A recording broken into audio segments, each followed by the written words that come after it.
Hello and welcome to the Remote Revolution, a podcast by Virtual Mojo. This is where we explore how modern businesses are transforming the way they work through remote teams, virtual support, and smarter operational strategies. In each episode, we bring you insights, conversations, and practical ideas to help entrepreneurs, leaders, and growing companies build efficient, scalable, and future-ready organizations. If you're looking to work smarter, scale faster, and unlock the power of remote talent, you're in the right place. Let's begin. Welcome to Season 1, Episode 18 of The Remote Revolution, with your host Aneeq and Umaima as our guest. Today we're diving into one of the most overlooked risks in remote work environments, shared passwords and weak access management. We'll explore how small security gaps can lead to major data breaches, why remote teams are especially vulnerable, and what businesses can do to protect sensitive information while managing distributed staff. Yeah, and it's something that honestly impacts almost everyone working right now. Exactly. I mean, think about it. You probably lock your front door every night, right? You wouldn't just leave your house wide open. Right, definitely not. But today, we're looking at why you and your highly paid, incredibly smart team are effectively leaving the digital keys to your company under like a neon-colored doormat on the internet for anyone to find. Which is just wild when you actually think about it. It is wild. So our mission for this deep dive is to expose how these seemingly harmless everyday shortcuts your team takes are secretly building a massive operational time bomb. Yeah, the disconnect is just staggering because, businesses right now, they basically worship at the altar of hyper-productivity. Oh, absolutely. Hustle, hustle, hustle. Right. They are obsessed with scaling, hiring rapidly, pushing features out the door as fast as possible, but they possess this fundamental blind spot. Which is? They completely ignore the fact that their entire remote operation depends entirely on digital access. I mean, a remote company doesn't have a physical vault. Yeah, there's no big metal safe in the back room. Exactly. The digital login is the only thing standing between a company's sensitive data and the open public internet. And the irony there is just so rich. Because, I mean, you have these professionals building complex software, they're running sophisticated international marketing campaigns. Yeah. And how do they handle the keys to their digital kingdom? Oh, I know where you're going with this. They text the master admin password to their team through WhatsApp. Yeah. It's painful to even hear. Or they share access to proprietary databases the exact same way college roommates share a Netflix login to watch the new season of Stranger Things. Right, like, hey, who has the password for the marketing dashboard today? Exactly. It's absurd when you say it out loud, yet it happens every single day in massive companies. It really does. And since we've established that remote work is, entirely digital, we have to look at the psychology behind why smart people do demonstrably dangerous things with their digital keys. So what's the psychology there? Well, it really comes down to a completely warped definition of efficiency. Okay, let's unpack this. Because it always starts small, right? Oh, always. It starts in these fast-growing startups where the prevailing religion is basically hustle culture. Execution is everything. Speed is the only metric of success that matters. Yeah, move fast and break things. Right, so setting up proper, individualized security protocols. That's seen as corporate friction. Yeah, it's bureaucracy. It slows them down. Exactly. So instead, a team just shares one Google account to save time. Or they use one single company password for, 5 different SaaS tools. Which is terrifying. And by SaaS tools, I mean software as a service platforms, like your CRM or your payroll system. Yeah, the core infrastructure of the business. Right. Or worse, they casually drop root credentials, which are the absolute master keys that let you change the underlying code of your entire system. They just drop those into a public Slack channel because typing it out securely takes an extra 4 seconds. Right, and it's the equivalent of having a physical office, right? And instead of taking the time to cut a specific key for every single employee... Which is annoying. Right, it takes time. So instead, you just leave the master key under that really obvious doormat because passing it around is too annoying. Right, just grab it from under the mat. Exactly. But in this digital scenario, anyone who has ever looked under that doormat can make a permanent invisible copy of the key in a fraction of a second. Oh, wow. Okay, but wait, I have to play devil's advocate here for a second. Go for it. Isn't speed actually the lifeblood of a startup? Like, if I lock everything down and every single employee has to jump through a dozen security hoops just to log into the daily project management tool. Doesn't work. Just grind to a halt. I hear that argument all the time. Right. Doesn't the hustle just completely die when you introduce all that friction. Well, that is the trap of convenience speaking. The trap of convenience. Exactly. It's a super seductive mindset because initially it feels completely harmless. Because nothing breaks. Right. You share that password in a chat app, the new hire logs in, they get to work immediately, and nothing breaks today. There's no immediate consequence to the business. So everyone feels like a genius for saving 5 minutes. Yeah, exactly. But over time, this unchecked convenience creates deep, invisible vulnerabilities. You aren't just moving fast and breaking things. Breaking your own security. You are systematically removing the locks from your own doors while you build the house. The technical and security debt compounds daily, usually in ways the founders can't even measure until it's too late. Which brings us to what the source material calls a total loss of visibility. Yes, this is huge. Because if everyone is using that same key from under the doormat, what happens when something actually goes missing from the office? You have zero way of knowing who took it. You're completely blind. It's like trying to figure out who ate the last donut in the break room, but everyone was wearing a ski mask. That is actually a perfect analogy. Right. Like, you know the donut is gone. You know it was one of the 5 people in the room. But good luck proving who actually chewed it. Exactly. What's fascinating here is if we translate that ski mask analogy into how digital systems actually operate. Okay, lay it on me. So, in a secure digital system, traceability means the software logs an IP address, a physical location, and a device fingerprint, and it ties all of that to a specific, unique user session. So it knows exactly who is sitting at the keyboard. Precisely. But when you have 5 people using a shared login, say like marketing admin 123. Classic. Right. Super common. The system's audit log just shows that marketing admin 123 downloaded the entire client database at 2 in the morning. Oh no. Yeah. It cannot record the digital fingerprint of the actual human behind the keyboard. The system only sees one user. You have completely blinded your own security logs. So when a data breach actually happens, or, say a disgruntled employee decides to steal a client list before they quit. Which happens a lot. Right, that inability to investigate means you can't even figure out how the data left the building in the first place. Post-problem investigations become nearly impossible. You just have no trail to follow. That is terrifying. It is. And then you combine this accountability black hole with the reality of remote work, and the risk just multiplies exponentially. Remote flexibility basically acts as gasoline poured on the fire of weak passwords. Because we aren't all sitting in an office behind a nice corporate firewall anymore. Exactly. The perimeter is completely gone. Yeah, I mean, you have employees working from a coffee shop on public Wi-Fi, using their personal laptops spread across completely different countries and time zones. And that personal device aspect is crucial. When staff use personal devices for work, which, let's be real, is incredibly common in fast-growing startups. Oh, it's the standard. Bring your own device. Right. But the business loses all visibility into the local hardware environment. You have no idea if they are running critical operating system updates. Or if they even have antivirus software. Exactly. You have no visibility into their antivirus protection or lack thereof. You don't know if they're downloading company data locally onto a hard drive that already has malware sitting on it. So you're basically taking this untraceable shared login. Yes.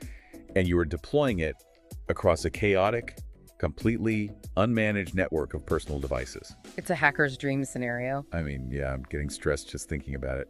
And this absolute lack of visibility becomes infinitely more dangerous when those masked employees, the ones in the ski masks, actually leave the company. Oh, offboarding, yes. Let's talk about offboarding, because the source material paints this as the single biggest operational gap in remote businesses today. Offboarding is a massive critical failure point. Companies are usually pretty diligent about the obvious things. Right? Like an employee or a freelance contractor leaves, and HR remembers to remove them from Slack. Exactly. Or IT shuts off their main company email address. But they completely forget about the dozens of other connected secondary tools. Because there is no centralized record. Precisely. If you don't use a secure system to log what tools a person had access to, how can you possibly remember to revoke that access? You just guess. You guess, and you usually guess wrong. You end up with former contractors retaining access to highly sensitive financial platforms or proprietary code repositories months, sometimes even years after their contract ended. That is wild. And then you add the issue of password reuse to that offboarding gap. Oh, because humans are terrible at passwords. We are naturally terrible at creating and remembering unique, complex passwords. So what do? We reuse the exact same simple password across multiple platforms. Right. It's the name of your dog and the year you were born. Exactly. And if just one of those platforms is compromised, perhaps some minor marketing tool you totally forgot that former contractor even had access to, Right. attackers will immediately weaponize those credentials. Okay. But how does that actually happen, practically speaking? Because people always imagine a hacker, right, sitting at a keyboard in a dark room, typing in different passwords, literally guessing the name of the contractor's dog. Yeah, the Hollywood version. The reality is much more automated and, honestly, much more terrifying. It's a process called credential stuffing. Credential stuffing. Yeah. So hackers buy massive lists of leaked emails and passwords from the dark web. And this is data stolen from breaches at other completely unrelated companies. Oh, like when a big hotel chain or a food delivery app gets hacked? Exactly. So they have millions of these email and password combinations. Then they use automated bot scripts to test those exact same combinations across thousands of business platforms, SaaS tools, and VPNs all at the same time. So it's not a guy guessing, it's a machine. Right. The script hits the login pages thousands of times a second. If an employee reused their personal password for your company's database, the bot just walks right through the front door. Like a total chain reaction. Absolutely. Here's where it gets incredibly relevant for the listener, though. Because a lot of founders or managers listening right now probably hear all this and think, okay, sure, maybe my offboarding is a little messy. Right. But I run a 15-person company selling specialized consulting services. We aren't a target for international hackers. We aren't a Fortune 500 bank. Why would they care about us? I hear that constantly. Right. So why is that logic dead wrong? Because it fundamentally misunderstands the economics of modern cyber attacks. Attackers do not manually pick their targets based on prestige or company size. Because of the bots. Exactly. As we just discussed, they run automated scripts that are just continuously scanning the entire internet for open doors. They actually target small and mid-sized businesses specifically. Wait, really? Specifically targeting the small guys? Yes, because they know these are the companies worshiping the hustle. They know a 15-person startup prioritizes speed over mature security systems.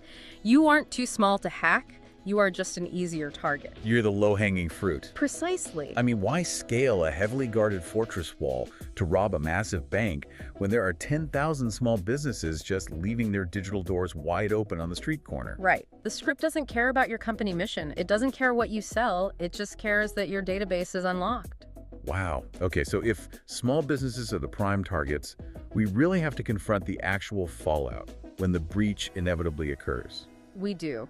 And more importantly, we need to ask who is to blame for the culture that allowed it to happen in the first place. Oh, let's talk about those consequences. Because a data breach is not just an IT issue that the tech guy quietly fixes over the weekend. No, not at all. The source material outlines this brutally. We are talking about severe operational downtime where literally no one can work. Systems are just frozen. Right. We are talking about reputational damage that a small brand might never ever recover from. Legal exposure. Depending on your industry, massive regulatory fines. Yep. The fines can be company ending. And above all, lost client trust. I mean, if you lose your client's proprietary data because you were frankly too lazy to stop sharing a master password. Which is exactly what it is. Why should they ever trust you with their business again? They won't. Security failures rapidly translate into business failures. Clients will just leave. But the root cause of this vulnerability isn't the technology itself. The root cause is leadership. Okay, so what does this all mean? It means you can't reprimand your intern for keeping company passwords in a random, unencrypted Excel spreadsheet if the CEO is actively texting the admin password to the main database in a group chat. Exactly. The hypocrisy is stunning. Security culture always starts at the top. Always. If we connect this to the bigger picture, businesses generally treat cybersecurity reactively. They view it as a total nuisance. Yeah, an IT problem. Right. They wait until the disaster happens, and then they panic and try to buy a software solution to patch the hole. But security is not just software. Security is behavior. It is a process. So true. If leaders casually share passwords or bypass basic protocols because they are, too busy, the employees will mirror that exact behavior. The culture trickles down. If the founder doesn't care, the marketing manager won't care, and the freelance copywriter definitely won't care. Nobody cares. And by the time the breach happens, trying to recover the lost data, pay the legal fees, and somehow win back the clients, It's infinitely more expensive and stressful than it would have been to just prevent the breach in the first place. Oh, 100 times more expensive. Prevention requires a fundamental shift in perspective. Leadership has to stop viewing security as an obstacle to speed and start viewing it as a core operational standard required to just keep the business alive. Which brings us to the practical application. Yes, the fix. Right, because if leadership is the root cause and the culture is currently completely broken, how does a startup founder or a team manager actually walk back this technical debt? It takes work, but it's doable. How do you patch these vulnerabilities without completely ruining the company's momentum and causing an absolute mutiny among the staff? Well, the source provides a very clear 4-step process to turn security from an improvised mess into a stable operation. Okay, what's step 1? First, you have to audit all current access permissions. You need to pull back the curtain and actually identify who has access to what right now. Okay, but what does that audit actually look like in practice? Because that sounds like a lot of spreadsheets. It kind of is, initially. It means listing every single piece of software your company uses, from the email server to the graphic design tools, everything, and mapping exactly which human beings have active accounts on those platforms. And I bet they find some surprises. Oh, constantly. Often, companies find dozens of active accounts for people who haven't worked there in years. Wow. Yeah. So once you have that map, you move to step 2. And this is implementing unique credentials and two-factor authentication, or 2FA, across all critical systems. Okay, so no more Netflix-style shared passwords. Exactly. Every human gets their own login tied to their own device. Okay, I have to jump in here because I know the psychological friction this causes. Oh, people hate it. Employees are going to whine. They're going to complain loudly about the extra steps. You know, like, oh, I have to pull up my phone, open an authenticator app, and type in a 6-digit code just to check my email. This is slowing me down. Every single time. Right. Yeah. But honestly, it is entirely non-negotiable. Fully agree. If you are operating a business in the modern digital world, 2FA is the bare minimum defense against that credential stuffing bot you mentioned earlier. You just have to rip the Band-Aid off and endure a week of complaints. Yeah. There will absolutely be initial resistance. Humans instinctively reject change that adds any friction to their workflow. Of course. But while they might complain initially, good security systems eventually create profound operational stability. After a week or two, the Authenticator app just becomes the new normal. They just get used to it. Exactly. Which leads to step 3. You need a way to manage all these new, unique logins, so you have to centralize password management. Using actual enterprise-grade password managers instead of Slack messages, sticky notes, or Google Sheets. Yes, exactly. But wait, let me push back on this a bit. Sure. Putting all of our company's highly sensitive passwords into one centralized password manager software, doesn't that just create one massive, incredibly lucrative target for hackers? It sounds like it would, yes.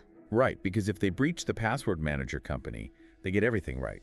It's the master key. That is a very common concern, but it actually misunderstands how modern password managers are built. They use something called zero-knowledge architecture. Zero-knowledge architecture, what does that mean? It means the password manager encrypts all of your data locally on your own device before it ever reaches their servers over the internet. Oh, interesting. Yeah. They do not possess the decryption key.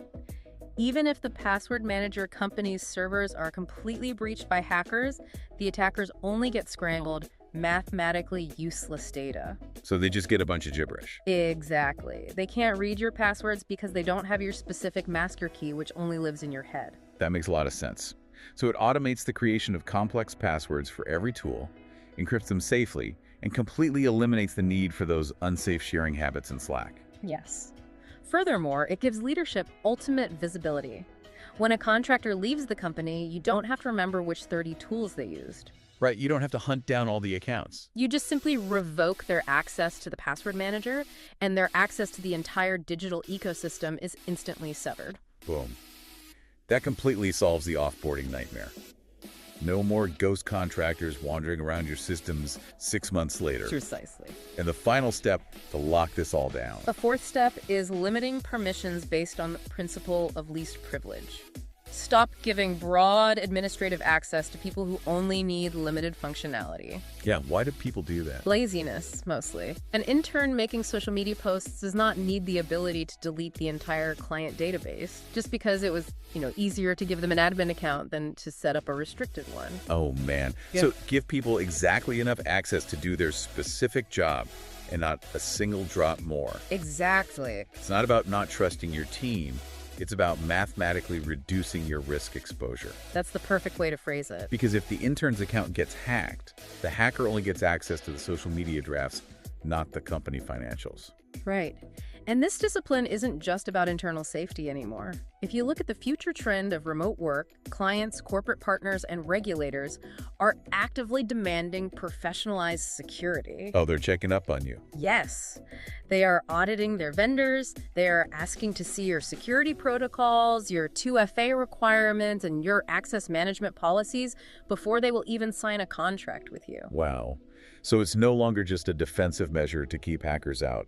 It's a proactive sales asset. Exactly. It's about business credibility. If you don't have this lockdown, you literally might lose lucrative deals because larger clients will see your neon doormat and just walk away. They absolutely will.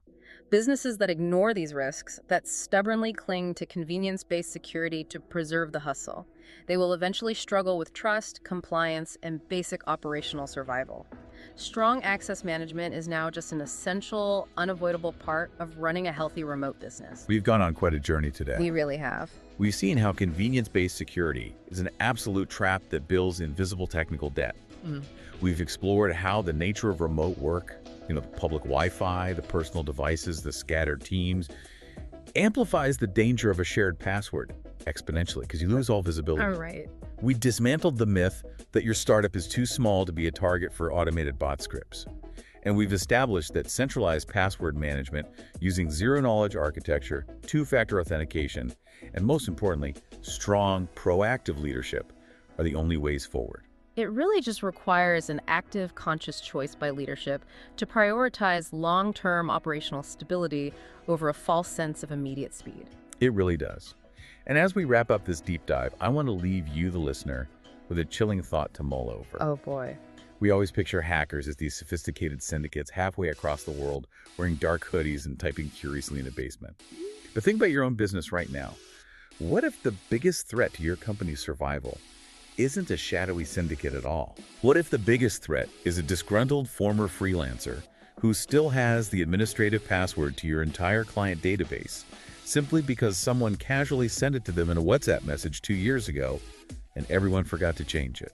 It's a scenario that plays out in the real world every single day. Thank you for joining us on this deep dive. We hope this conversation has inspired you to go take a long, hard look at your own systems, map out who actually has access to your digital vault, and start locking those doors. Until next time, stay safe and stop sharing your master passwords in Slack. Thank you for listening to The Remote Revolution. If you enjoyed this episode, make sure to subscribe and share it with other professionals who are building the future of work. To learn more about how Virtual Mojo helps businesses grow with highly trained virtual assistants and remote support teams, visit www.virtualmojo.com. For inquiries or collaborations, reach out to us at contact@virtualmojo.com. Until next time, keep building smarter systems and embracing the future of work.